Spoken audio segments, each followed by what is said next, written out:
Rumah mewah itu selalu terlihat rapi dari luar, namun di dalamnya menyimpan banyak ruang kosong, terutama sejak Nadia, sang istri, sering dinas luar kota. Raka terbiasa menghabiskan malam sendirian, hingga akhirnya mereka mempekerjakan seorang pembantu muda bernama Sari.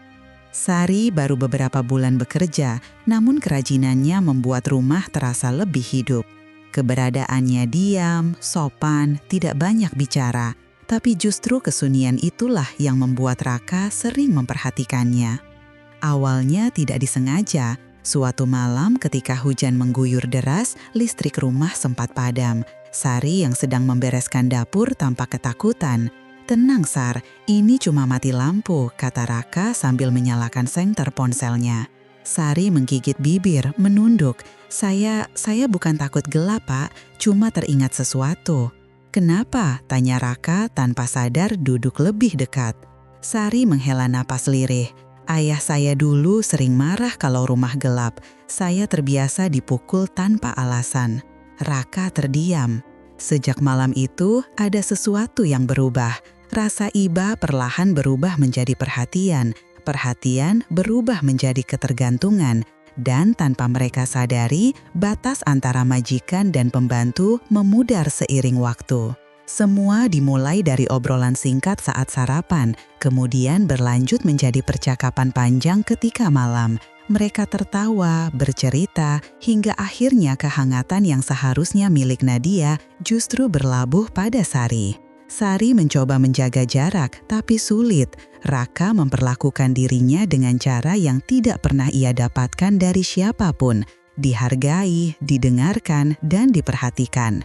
Puncaknya terjadi pada malam saat Sari pulang dari pasar dalam keadaan basah kuyup karena hujan. Raka menawarkan handuk, lalu jaket, lalu secangkir teh hangat. Kedekatan itu menjadi terlalu dekat, dan keputusan salah pun terjadi. Esok harinya mereka tidak saling menatap.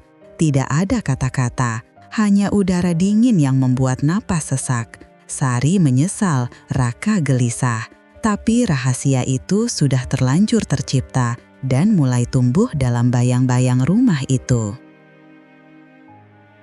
2 bulan berlalu. Nadia kembali pulang setelah dinas panjang. Aura tegasnya membuat seluruh rumah kembali kaku. Ia merasakan ada yang berbeda, tapi tak tahu apa. Raka lebih pendiam, Sari lebih sering menunduk. Sampai suatu pagi, Sari pingsan di dapur. Raka berlari menghampiri, panik. Namun ketika ia membantu Sari bangun, tatapan mata mereka bertemu. Tatapan yang terlalu lama, terlalu dalam, dan Nadia melihat semuanya dari ujung tangga. Hatinya teriris, tapi ia belum punya bukti.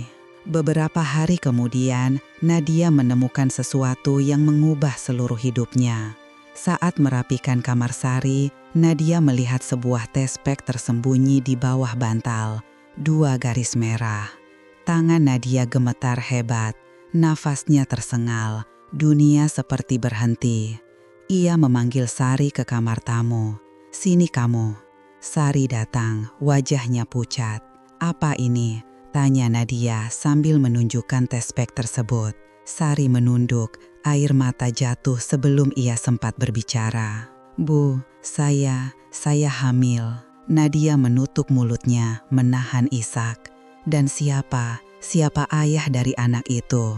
Hening panjang.